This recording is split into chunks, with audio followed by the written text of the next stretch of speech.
Pagkatapos ma-deny ang motion for interim release ni Digong, nag-post si Jimmy Bondoc ng Republic of Mindanao coming soon. Hindi biro-biro yung post na yan. Pwede siyang kasuhan ng inciting to sedition dahil dyan.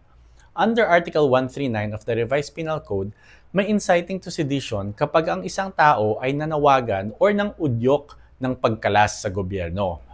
Ano ang ibig sabihin ng Republic of Mindanao coming soon? Yan ay pag-announce ng paghihiwalay ng Mindanao sa Republic of the Philippines. You have to look at the context. Hindi niya ito pinost on a random Tuesday. Pinost niya ito matapos ma-deny ang motion ni Digong sa ICC. Nung mga panahon na yan, mainit na mainit ang supporters ni Digong. In that moment, posting Republic of Mindanao is not a commentary. Subtle signal siya to rebel.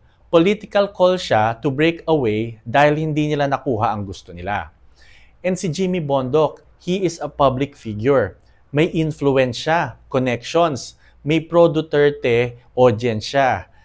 Ang post na yan can stir unrest and carries great weight. Kaya hindi yan sakop ng free speech. Inciting to sedition yan. Crime yan.